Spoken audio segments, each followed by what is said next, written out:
2. Pintu kenabian tetap terbuka. Masalah kedua yang penting dalam agama Islam ialah tentang ada tidaknya wahyu dan ada tidaknya nabi sesudah Nabi Muhammad SAW. Kebanyakan kaum muslimin berpendapat bahwa sesudah Rasulullah SAW tidak akan ada lagi wahyu. Wahyu. Menurut ajaran Islam, wahyu itu banyak macamnya. Yang penting diantaranya adalah 1. Wahyu syariat, 2. Wahyu tanpa syariat. Wahyu syariat tidak mungkin turun lagi sesudah Al-Quran, karena syariat Al-Quran telah sempurna dan berlaku sampai hari kiamat. Sedangkan wahyu tanpa syariat mungkin saja turun sewaktu-waktu. Nabi, orang-orang yang memproklamirkan bahwa mereka banyak menerima wahyu berupa kabar-kabar gaib dan mendapat pengesahan dari Allah Ta'ala, menurut agama Islam, mereka adalah nabi. Berikut ini dicantumkan beberapa ayat Al-Quran dan hadis yang menerangkan tentang masih terbukanya pintu kenabian sesudah Nabi Muhammad SAW. Dalil pertama, Allah Ta'ala berfirman di dalam Al-Quran, Allahu yastafi minal malaikati rusulahu wa minan nas. Artinya, Allah akan memilih utusan-utusannya dari antara malaikat dan dari antara manusia. Surah Al-Hajj ayat 76. Perkataan yastofi dalam ayat ini artinya memilih. Menurut ketentuan bahasa Arab, yastofi itu adalah fi'il mudhari' yang menunjukkan pekerjaan yang sedang dan akan dilakukan. Jadi, jelasnya Allah Ta'ala sedang atau akan memilih atau mengutus Rasul-Rasulnya sesuai keadaan zaman atau menurut keperluannya. Dalil kedua, Allah Ta'ala berfirman dalam Al-Quran, Ma kanallahu liyadharul mu'minina ala ma antum alaihi hatta yamizal khabisa minat thayyib wa ma kanallahu liyutli'akum alal ghaibi walakinallaha yajtabi min rusulihi man yasha fa aminu billahi wa rusulih. Artinya, Allah tidak akan membiarkan orang-orang mukmin di dalam keadaan yang kamu ada padanya sebelum dia pisahkan yang buruk daripada yang baik. Dan Allah tidak akan memberitahukan yang gaib kepadamu. Akan tetapi Allah memilih di antara Rasul-Rasulnya siapa yang dia kehendaki. Maka berimanlah kamu kepada Allah dan Rasul-Rasulnya. Ali Imran ayat 180. Kata-kata yazaro, yamiza, yutli'a, dan yajtabi dalam bentuk fi'il mudhari' yang menggambarkan penggunaan masa sekarang dan masa yang akan datang. Maksud ayat ini ialah Allah Ta'ala senantiasa akan mengirimkan utusan-utusannya untuk memisahkan perkara-perkara yang baik dari yang buruk dan untuk memberitahukan tentang kabar-kabar gaib. Dalil ketiga, Allah Ta'ala berfirman di dalam Al-Quran, وَمَنْ يُطِعِ اللَّهَ وَالرَّسُولَ فَأُولَٰئِكَ مَعَ الَّذِينَ أَنْعَمَ اللَّهُ عَلَيْهِم مِّنَ النَّبِيِّينَ وَالصِّدِّيقِينَ وَالشُّهَدَاءِ وَالصَّالِحِينَ. Artinya, dan barang siapa yang taat kepada Allah dan Rasul-Nya, maka mereka itu termasuk golongan orang-orang yang kepada mereka Allah memberikan nikmat, yakni nabi-nabi, siddiq-siddiq, syahid-syahid, dan sholihin-sholihin. An-Nisa ayat 70. Dalam ayat ini, perkataan ma'a artinya fi, sebagaimana tersebut di dalam Al-Quran, wa tawaffana ma'al abror. Artinya, dan wafatkanlah kami dalam golongan orang-orang yang saleh. Surah Al-Imran ayat 194. Maksudnya adalah, sampai sekarang pintu kenabian itu masih tetap terbuka bagi mereka yang benar-benar taat kepada Allah dan Rasulullah Shallallahu Alaihi Wasallam. Dalil keempat, Allah Ta'ala berfirman di dalam Al-Quran, Ya bani Adama, imma ya'tiyannakum rusulu minkum yakussuna alaikum ayati famanittaqo wa aslaha fala khaufun alaihim walahum yahzanun. Artinya, hai anak cucu Adam, jika datang kepadamu rasul-rasul dari antaramu yang menerangkan kepadamu ayat-ayatku, maka barang siapa bertakwa dan memperbaiki dirinya, tak akan ada ketakutan menimpa mereka tentang yang akan datang dan tidak tentang yang sudah-sudah. Surah Al-A'raf ayat 36. Dalil kelima, setiap hari kita diperintahkan memanjatkan doa berikut ini. Ihdinas siratal mustaqim. siratal ladzina an'amta 'alaihim. Artinya, tuntunlah kami pada jalan yang lurus, jalan orang-orang yang telah Engkau beri nikmat atas mereka. Al-Fatihah ayat 6, 7. Siapakah yang dimaksud dengan orang-orang yang telah diberi nikmat itu? Jawabannya kita temukan dalam Al-Quran. Ya qaumi dzkuru ni'matallahi 'alaikum idza ja'ala fikum anbiya'a wa ja'alakum muluka. Artinya, hai kaumku, ingatlah nikmat Allah atasmu ketika Dia menjadikan nabi-nabi di antaramu dan menjadikan kamu raja-raja. Surah Al-Maidah ayat 21. Dalam ayat tersebut, Allah Ta'ala sendiri yang mengajarkan kepada kita supaya kita selalu memanjatkan doa itu kepadanya, supaya kita memperoleh nikmat-nikmat itu. Nikmat-nikmat tersebut diantaranya adalah nikmat kenabian dan kerajaan-kerajaan. Dalil keenam, Allah Ta'ala berfirman dalam Al-Quran, Ya ayyuhar rusulu kulu minat thayyibati wa'malu sholiha. Artinya, hai Rasul-Rasul, makanlah dari makanan baik-baik dan kerjakanlah amal yang baik. Surah Al-Mu'minun ayat 52. Di dalam ayat ini, perkataan ar-rusulu menyatakan bahwa sesudah Rasulullah SAW akan datang rasul-rasul lain yang memakan makanan yang baik-baik dan mengerjakan amal-amal soleh.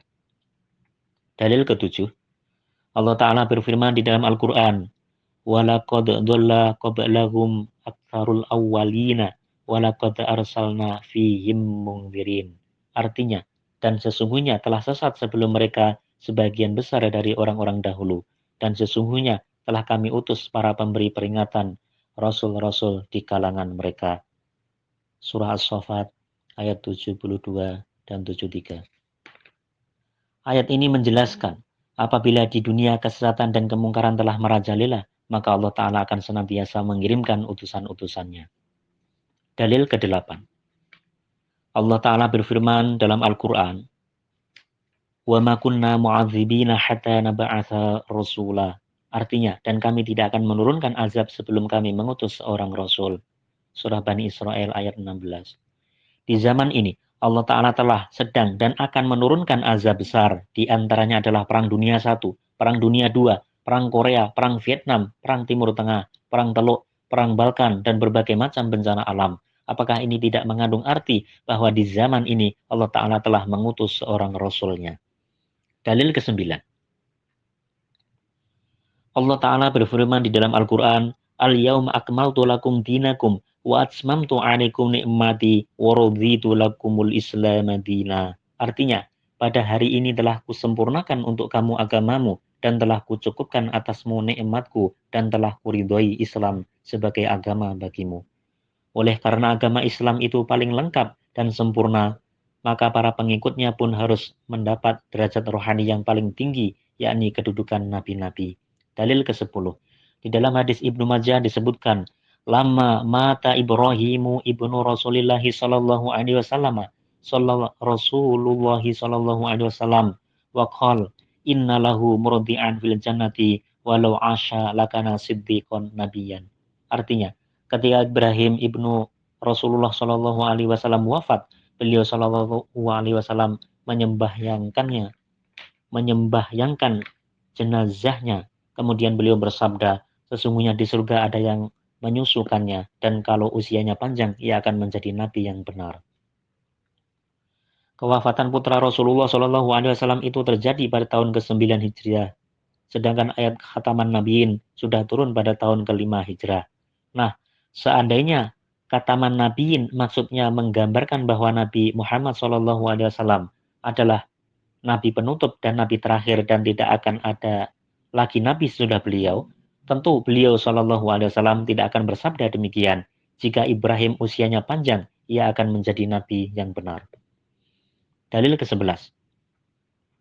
Di dalam kitab hadis Kunuzul Haqaiq fi hadisi khairil khalaik, Rasulullah Shallallahu Alaihi Wasallam bersabda, Abu Bakrin afdalu hadhil ummati illa ayakuna nabiyun. Artinya, Abu Bakar radhiyallahu an orang yang terbaik dari umat ini, kecuali kalau ada nabi. Dalil ke-12. Di dalam kitab hadis Musnad Ahmad, Baihaqi dan Miskat, Rasulullah Shallallahu Alaihi Wasallam bersabda, takunun nubuwata fikum masya Allahu antakuna summa takunu khilafatan ala minhajin nubuwati masya Allahu antakuna summa takunu mulkan abdon fatakuna masya Allahu antakuna summa takunu khilafatan ala minhajin nubuwati summa sakata.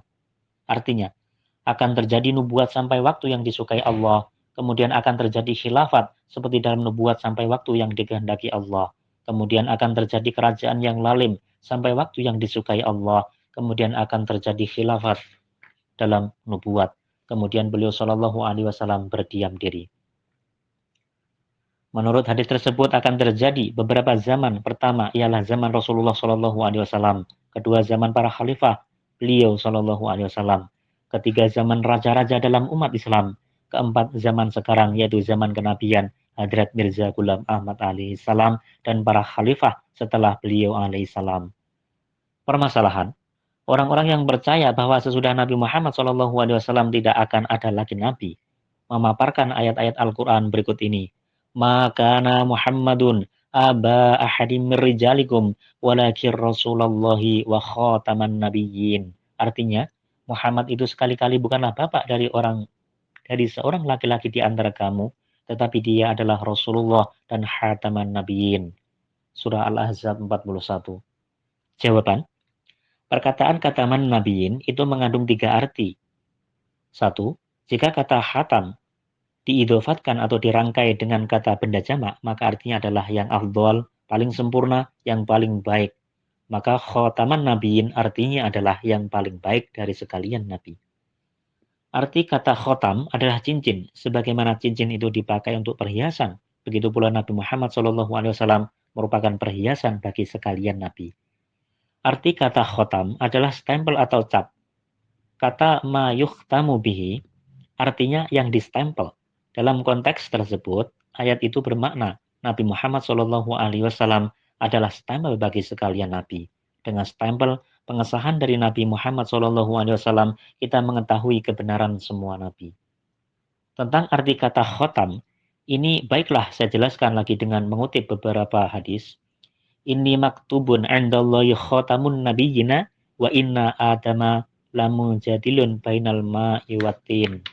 Artinya, sesungguhnya aku tertulis di sisi Allah sebagai khataman nabiin dan sesungguhnya Adam adalah campuran antara air dan tanah. Terangan dari Musnad Ahmad. Rasulullah Shallallahu Alaihi Wasallam bersabda, "Itma inna ya ammi, fa innaka khatamul muhajirin fil hijrati, kama ana khatamun nabiyina fin nubuwah." Artinya, tentramlah wahai pamanku, sesungguhnya engkau adalah khatamul muhajirin dalam hijrah, sebagaimana aku adalah khotaman nabiin dalam kenabian. Rasulullah Shallallahu Alaihi Wasallam bersabda, "Ana khotamul anbiya'i wa anta ya aliyu khotamul auliya." Artinya, aku adalah khotamul anbiya dan engkau hai Ali adalah khotamul auliya.